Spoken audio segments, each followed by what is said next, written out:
करेले के health benefit तो सबको पता है, बट बात जब खाने की आती है तो अक्सर लोग इसको देख कर के मुँह बनाते हैं। अब ये गुणकारी तो है बट स्वाद में तो कड़वा होता है, इसीलिए ये कम लोगों को पसंद आता है।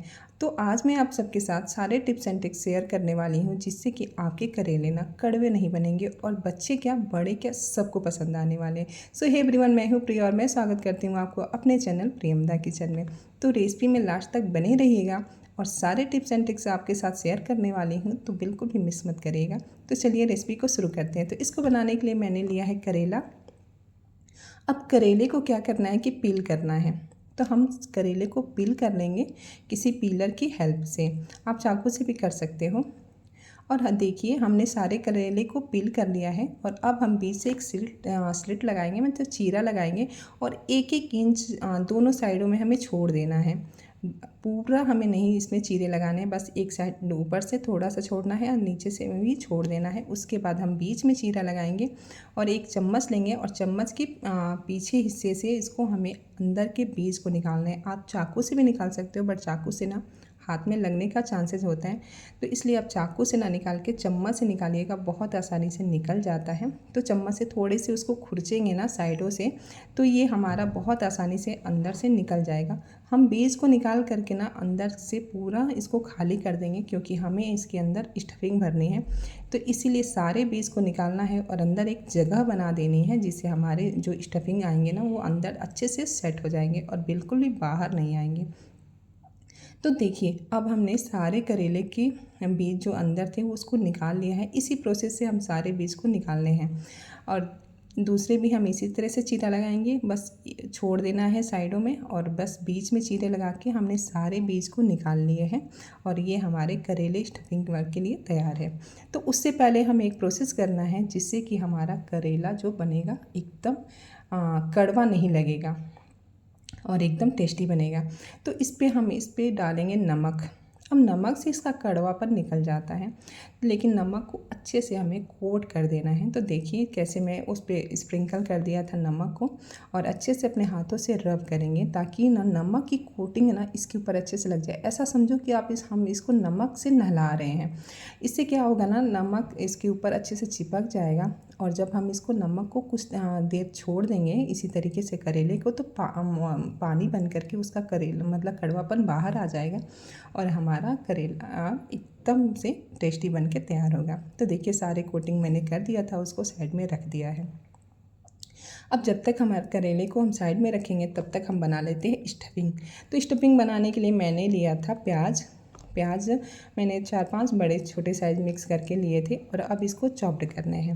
आप इसको बारीक भी काट सकते हो, बट चॉपर की मदद से ना काम आसान हो जाता है, तो मैं ज़्यादातर चॉपर की मदद से ही चॉप्ड करती हूँ। तो देखिए लहसुन और प्याज को, दोनों ही चीज़ों को मैंने चॉपर में डाल के अच्छे से चॉप्ड कर लिया था और ये हमारा चॉप्ड हो चुका है। तो हम इसको भी किसी बर्तन में निकाल देंगे और अब इसको भी, तो हमारी स्टफिंग अब तैयार है। और इसके बाद हमें करेले को थोड़ी देर बाद स्टीम करना है। तो स्टीम करने की जो शुरू की प्रोसेस होती है वो मैं मिस कर दी थी, शूट करना भूल गई थी। तो करना क्या है, एक कढ़ाई लेनी है और उसके ऊपर एक स्टैंड डालना है या कोई कटोरी डालनी है, उसके ऊपर जाली वाला कोई बर्तन रख देना है। उसमें हमें ये इस तरीके से हमें करेले रखने हैं और करेले को 10 मिनट तक इसी तरीके से ढक करके स्टीम कर देना है। तो ये हमारा स्टीम हो चुका है और सॉफ्ट हो चुका है, तो इसको भी हम किनारे कर देंगे। तो इसी प्रोसेस के साथ आप अपने करेले को स्टीम कर लेना। और अब करेला हमारा स्टीम हो चुका था, तो हम अब बनाएंगे इसकी स्टफिंग। तो काम लिया है कढ़ाई में लिया है मैंने थोड़ी सी साबुत मसाले, जैसे कि जीरा है, सौंफ था, अजवाइन था, कलौंजी था और सारी चीज़ों को अच्छे से डाल करके थोड़ा सा क्रैकर होने देंगे और उसके बाद हम इसमें प्याज डाल देंगे। अब प्याज को थोड़ी सी पिंकिश ब्राउन होने तक हमें इसको भुनना है, ज़्यादा नहीं भुनना है। आप ध्यान रखना, हमें इसको बस पिंकिश ब्राउन करना है, बस कलर थोड़ा सा चेंज हुआ है। और अब इसमें डाल देंगे मसाला, जैसे कि धनिया जीरा का पाउडर। तो 1-1 चम्मच मैंने वो डाला था और उसमें आधा चम्मच डाला था हल्दी पाउडर, आधा चम्मच लाल मिर्च पाउडर, स्वाद अनुसार नमक, और सारी चीज़ों को हमें अच्छे से मिक्स कर लेना है। ध्यान रखना है कि हमें जले नहीं और धीमी आंच पे इसको थोड़ी देर तक हमें इसको भूनना है। और ये अभी मसाले हमारे सब आपस में अच्छे से मिक्स हो गए हैं। तो अभी आप इस स्टेज पे देखोगे तो ये मसाले हमें थोड़ा सा मॉइस्चर है, ठीक है। जैसे इसमें नमक का मॉइस्चर या प्याज का मॉइस्चर है, तो हमें इसको ड्राई करना है। तो थोड़ी देर तक हम इसको ड्राई से भून लेंगे ताकि हमारा अच्छे से ये सॉफ्ट भी हो जाए और ये ड्राई हो जाए। लेकिन ड्राई भुनने के बाद भी है ना, अभी हल्का सा ये ड्राई मतलब मॉइस्चर रह गया है, तो इसको आप मॉइस्चर को कम करने के लिए, मतलब इसको ड्राई करने के लिए हम इसमें ऐड करेंगे बेसन। तो बेसन ऐड करने से क्या होगा ना, जो इसका पानी होगा, इसका मॉइस्चर होगा, वो बेसन ऑब्जॉर्ब कर लेगा और ये हमारा फिलिंग ना थोड़ा सा बाइंडिंग बनेगा। जब हम करेले के अंदर फिल करते हैं ना, तो क्या होता है, फिलिंग बाहर आने लगती है।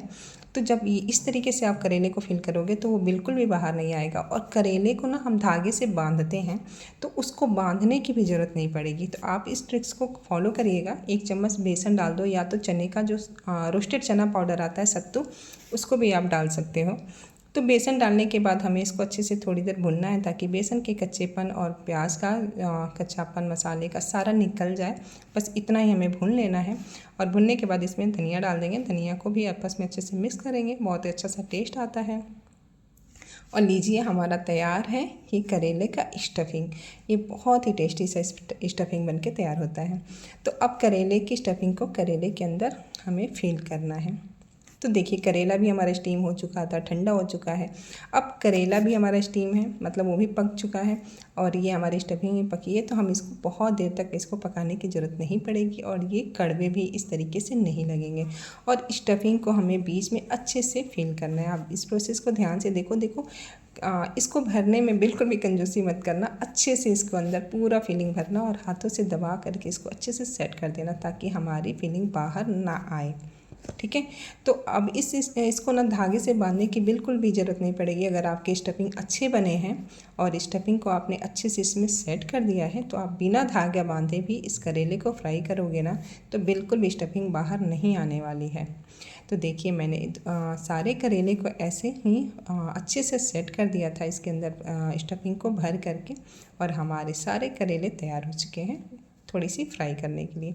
अब कढ़ाई में लिया है मैंने सरसों का तेल। तेल जब अच्छे से गर्म हो जाए तो सारे हमें करेले को इसमें डाल देने हैं। जब भी करेले को फ्राई करना या भूनना ना, तो किसी चौड़े तले की कढ़ाई लेना ताकि सारे करेले अच्छे से आ जाए। और मैंने करेले को डाल करके थोड़ी देर उसको ढक दिया था। और अब एक तरफ हमारा ये अच्छे से कुक हो गया। देखिए कितना अच्छा सा कलर आया है। तो इसको दोनों साइडों से हमें चारों तरफ से इसको अच्छे से कुक करना है। उलट पलट करके सारे साइडों से इसको कुक करने होते हैं ताकि सारे तरफ करेले पे एक अच्छा सा कलर आ जाए और अच्छे से वो एकदम थोड़ा सा भून जाए। और हाँ, लीजिए, हमारा करेला चारों तरफ से अच्छे से भुन गया है और स्टफिंग भी हमारी बाहर नहीं आई है।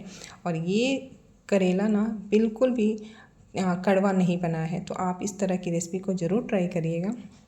और हमने करेले को निकाल दिया था और अपनी मनपसंद रोटी, सब्जी, चावल के साथ इसको सर्व करिए। बहुत ही टेस्टी सा तैयार होता है ये करेला, और घर में सबको पसंद आने वाले हैं। देखिए, मैं कट करके आपको दिखा रही हूँ। ये आसानी से सॉफ्टली कट रहा है। कभी कभी क्या होता है, करेला ना सॉफ्ट नहीं होता है, ऊपर से जल जाता है, अंदर से सॉफ्ट नहीं होता है, कच्चा ही रहता है। तो इस तरीके से करेले बनाओगे तो एकदम से परफेक्ट करेले आपके बनेंगे। तो मेरी रेसिपी में लास्ट तक बने रहने के लिए बहुत बहुत धन्यवाद आपका।